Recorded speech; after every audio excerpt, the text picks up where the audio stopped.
Dark Souls, and even Demon Souls for that matter, was just one of those games that never really had a presence in the local stores or rental shops in my local shitty town of middle of nowhere Australia. All I could really recall of either game was that players had really long health meters, red things killed you instantly, and at one point you fought a giant pair of titties. While I own a PS3, it wasn't until I noticed a few of my friends had picked up the PC version and weren't putting it down. A sale had sliced the price in half, and it'd only be a few hours before the game had completely swooned me over. My belt already being thrown to the floor before I could realize what I was doing. Yeah, I'm aware that the game came out, like a year and a half ago now, but fuck it. A game has never had me leaning back in my chair with such an awe of content satisfaction since that one time I tried Monster Girl Quest and lost intentional. Dark Souls brings back a lot of those tingly feelings that have almost been snuffed out over the last few generations of gaming. To really appreciate the game, your first run has to be blind, knowing the bare minimums in order to play it. This is usually left out controls and gameplay mechanics before starting your adventure. While the game does do some liberties with a few short control tips spread across the undead asylum in which your story begins, there are a lot of things that you'll either not realize or straight up not even notice that will leave you wondering how the hell you managed to get that far without it. One of the very first things to worry about when making a new character is nothing really. Gender has no bearing on your character besides their appearance, and classes boil down to your starting equipment and stats. You aren't missing out on anything even if you decide to be a badass and start the game naked, as all the starting gear can be found scattered throughout the early parts of the game, allowing you to mix and match, find what works for you if you haven't figured that out quite yet just by looking at the armors at the start. While friends recommend the Pyromancer for new players, as the glove you get can be quite powerful and it's a safe way to do large bursts of damage, I went the Wanderer just because the cool scimitar you get and the armor design felt like a nice balance between armor and mobility.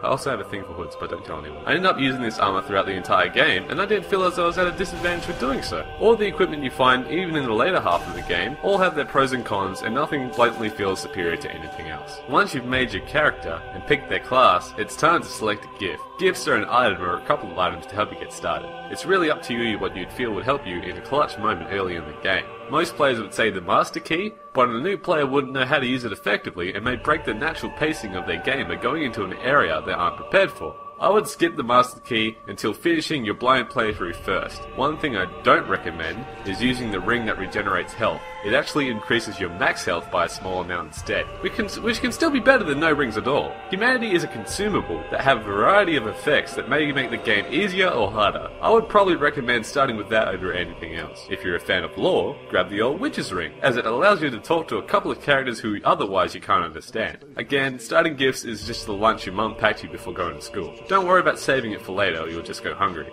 You'll get plenty more as you play.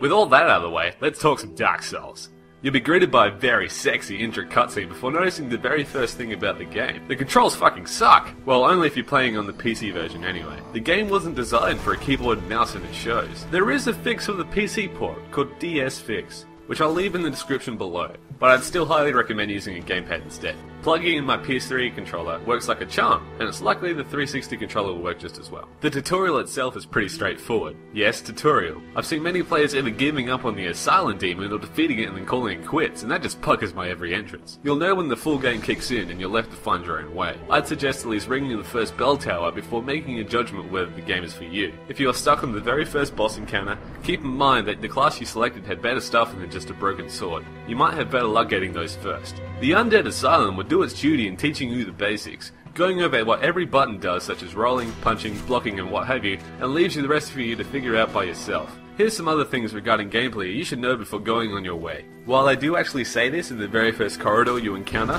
holding down the roll button will allow you to sprint. You can still block while sprinting and even doing a unique attack should you use your weapon during it. Tapping roll again while sprinting will allow you to jump. This is really handy for clearing gaps, or last second attempts to get out of the way of some baddie that was about to wreck your shit. Running, sprinting and rolling can be improved via your equipment load. You can view this anytime via the stats menu or when you level up. Just as you expect, the heavier you are, the slower you are, being at your fastest when running with nothing more than your tattered loins. Equipment load will also affect your stamina recovery speed by a small amount depending on the total amount of weight equipped in your character. Keep in mind that your weight will only increase if you have items equipped. Simply holding them in your inventory has no ill effects outside of being a pain in the ass to find what you want when you need it. This does get solved later on via an inventory system at any bonfire. Equipment load is determined by your endurance, which is represented by the green bar beneath your health. Do a lot of strenuous cardio, and this meter will begin to deplete. While it only takes a fraction of a second to have enough stamina to perform any action, having your stamina gauge completely empty will prevent you from being able to chain many actions together.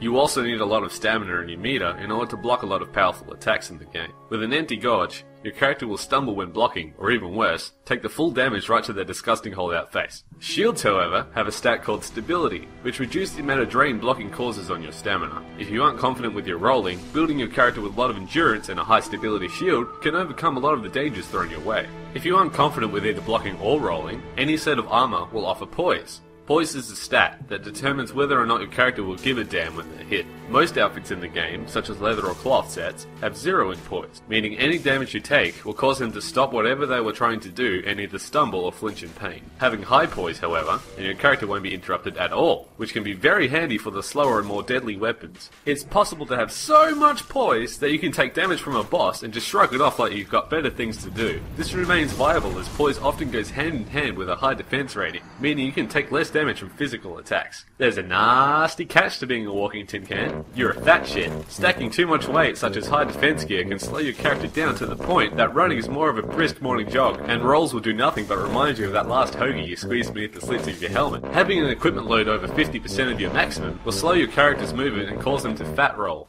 Fat rolls are about as graceful as they sound, taking a lifetime to start and recover while offering the lowest amount of invincibility frames out of any rolls in the game. The content roll is when your equipment load is below fat roll, but not quite low enough to be fast. Everything is just sort of okay when you're content rolling. It won't win you any awards, it'll get the job done, and you're somewhat satisfied because of it. Mobility isn't your character's strong point, and he's come to accept it, trotting along at a reasonable pace, where true inner peace can really be found within mediocrity. Sanic rolling, however, is where life begins to blur. Your equipment load is shot below 25% of its total, and the world around you appears to be slowing to a halt in comparison. Your regular running speed makes it far easier to maneuver about without expending stamina, while sprinting will outrun pretty much everything in the game. Being fast roll fast will let you split your way through levels without having to fight a single enemy should you know where you're going. Rolling with this load also offers more invincibility than the others, and recovers fast enough that you're really left out of position. Now shit really hits the wind tunnel. Only when one's equipment is below 25% and equipping a certain ring can one perform the legendary Super Sanic roll. While it won't actually make you move any faster when it comes to running or sprinting, using this ring will change the regular animation of the cartwheels and the backstep, which is performed by pressing the roll button when not moving, into backflips that put even Austin Powers to shame. While I won't give away how to get the ring, I will say that it did belong to a sneaky ninja who was a part of a member of the Covenant found within the forest. A good ninja is never seen, so you may want to become his friend before he will reveal himself to you. So if you want to get his goodies, like his ring, be sure to hightail it out of there afterwards. While looking cool is certainly enough sentiment to use the ring in itself, doing cartwheels will give the highest invincibility frames and the quickest recovery of any of the rolls. That isn't to say playing a heavy character doesn't require skill. While able to take hits, your rolls are far more critical, and both styles are able to parry. Parries are performed with most shields and fencing swords, and even barehanded if you're that badass. A successful parry will completely nullify the incoming attack and leave the enemy wide open. Following this up with an attack will counter the attack with a riposte, doing a large amount of damage and leaving you completely invincible during its duration. Be careful, as some enemies can do the same thing to you. The critical rating on your weapon will determine how much bonus damage the riposte will do, as some weapons such as the parrying dagger will have a bigger window for a successful parry. Be careful though, while your character is in mid-animation, whether swinging their weapon, casting or whiffing a parry, they'll take extra damage. The increased damage from botching your parry can be enough that it can actually kill you in some situations, so getting the timing down is invaluable. If you aren't too confident in parry, then just block a roll.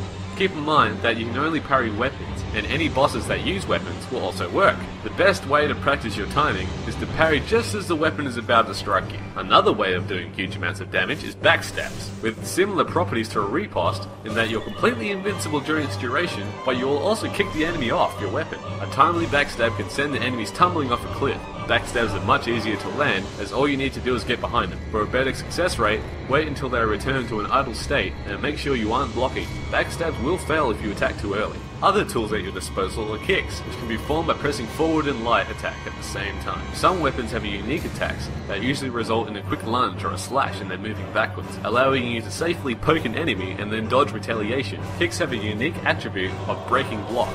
One of the first few enemies you encounter is a hollow with a large shield and a spear. They are extremely passive and usually wait until counterattacking. Kicking will also cause the enemy to stumble, causing them to take additional damage. There are a variety of ways to do even more attacks. Backstab and then a light attack will perform a lunging attack. Rolling and then attacking will perform a quick attack. Follow up that well-timed dodge. And forward and heavy attack will make you perform a large leaping strike, and while this leaves you open if you miss, it's a much faster way of dishing out a burst of pain than the standard heavy attack on most weapons. Nearly every weapon in the game has its own unique attributes, animation and scaling. Scaling are the little letters displayed beneath your weapon's physical damage stats. Leveling up your strength will often increase the scaling damage on most heavy weapons, while leveling up dexterity will increase the power of finesse weapons.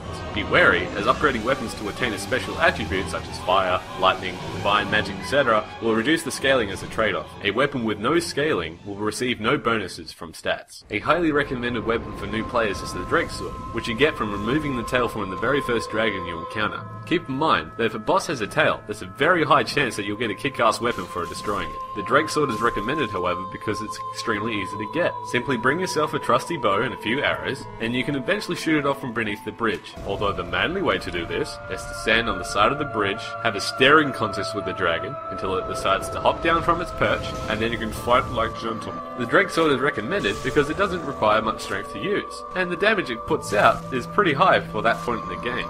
What makes it a bad weapon, however, is that all dragon weapons have no scaling, meaning without upgrades, they are quickly outshined by other regular weapons not long after. When it comes to weapons, just use what you like. All weapons are effective and will quickly become beats as you upgrade them regardless. One of the very first things you'll encounter in Dark Souls are bonfires. Bonfires are your havens to rest, removing any aggro on your character, refilling your Estus, and restoring health to its max. Be careful when you use them though, because every enemy, besides the ones considered bosses, will respawn in that area. You can later upgrade your bonfires to be a hub for all your needs, such as weapon crafting, armor upgrades, and repairs, inventory management, restoring humanity, and kindling. Kindling fires can only be done in human form, and will essentially double the amount of drinks you can have from your Estus, from 5 to 10, which can make a big difference enduring the maze of enemies ahead of you before reaching the boss and running dry. The downside is that you must consume humanity to become human and kindle, and these are pretty limited and drop infrequently. While it may seem wise to kindle a bonfire every time you find one, it can be best to scout ahead first, before letting that human form go to waste. Human form has a variety of hidden attributes such as increasing your resistance to curse, which can really suck because it cuts your health in half. Humanity also increases the damage of chaos weapons, and also allowing you to co-op. While human, you'll start noticing summon signs scattered all over the place. With the touch of a button, you can bring other players to your world and help you overcome that tough boss you just couldn't conquer alone. You can summon more than one, and there's no penalty for summoning. You can even let other players summon you by using your white soapstone, which you get after killing the first boss after the tutorial. Co-op can be a lot of fun, especially with friends, although it literally cuts the difficulty in half for every summon you have. Many bosses and enemies have a hard time dealing with 2 players at once, and are easily overwhelmed.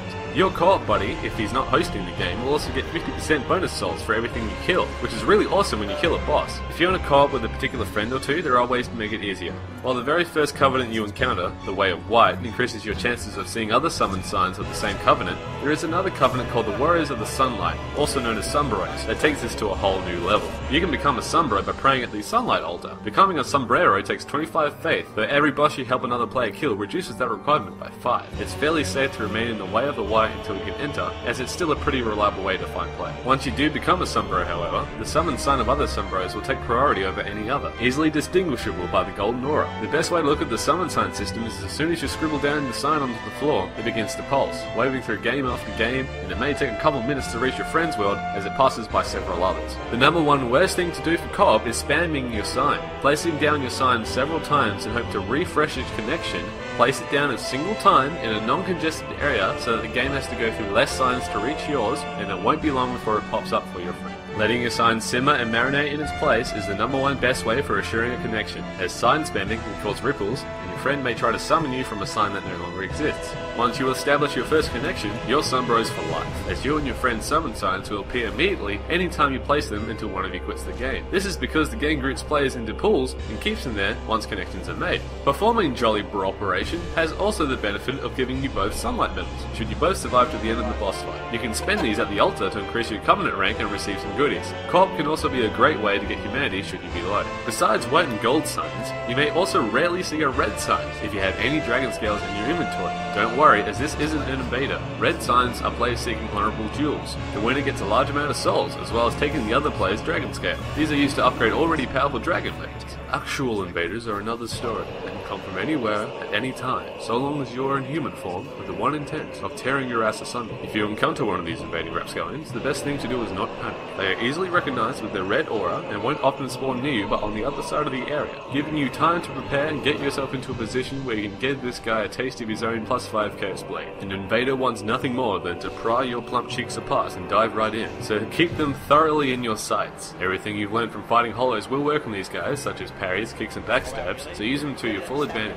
It can be quite satisfying to be caught out of position and still win against an invader, and the payouts can be as good as a boss, also receiving a free humanity for your troubles. For the most part, PvP does feel fair. Deaths I have to invaders is usually a result of my own mistakes, with everything you lost being recovered as per normal if you reach it without dying again. Keep in mind, you drop all your souls in any active humanity on death at your bloodstain. If you die again before reaching your bloodstain, it's gone for good. Souls are basically your means for everything: leveling, buying things, upgrades, ammunition, you name it. Be sure to spend your earnings before exploring new areas, or at least carry enough that you won't miss it if you goof up twice in a row. That's not to say invasions don't feel cheap at times. It's easy to get caught in a touch of death situation where weapons with a large amount of stun can lock you into a loop until you die. The rare hackers on the PC versions with either weapons that will murder you in one hit, or have an infinite amount of health, or just the lack of lag compensation making things frustrating as usual. As expected, peer-to-peer is about as good as sucking a dick. Most of the time it's a fun and satisfying ride for everyone involved, but you get the occasion where someone rocks up uninvited, the ribbon feels off, things are awkwardly thrusting at times you didn't expect, and overall it just leaves a bad taste in your mouth. The matchmaking system doesn't seem to care too much about where you are in relative to others, and will very well have an invader rock up from the opposite side of the world. Luckily, Dark Souls 2 is rumoured to have proper servers again, so this will be a moot point upon release. Even with its online flaws, Dark Souls is still an amazing game, with atmospheric environments that range from depressing, dreary to beautiful, hundreds of enemies with all sorts of patterns and strategies required to conquer them, and enough combat depth to keep you engaged for several playthroughs. I've played the game through twice now, one blind and one more casual run that was focused entirely on co-op, and both were a lot of fun in their own ways. Every time I put down the controller I had to tell a friend of the things I saw and the hardships I faced. You'll die a fuckload on the first time, but that's just part of the fun. The game places a challenge in front of you, and while it may seem impossible at first, finally beating those enemies, reaching the bonfire, and of course, murdering the giant boss can give you a sense of satisfaction a lot of games fail to capture. I made this guide mainly to ease players into the world of Dark Souls a little easier than I did. The very first fire I kindled, I was invaded a couple of minutes later. I thought this was just an NPC because I knew nothing about the PvP in the game, and sure enough I was backstabbed and died. Since I got nowhere near the boss, I knew nothing about the summon signs and played through the entirety of the remainder of the game hollow. That was the first time I'd even seen a backstab, and it wasn't until much later into the game did I figure out how to do them myself. Same goes for riposts. I honestly thought the parry button was just a way to block without taking any damage,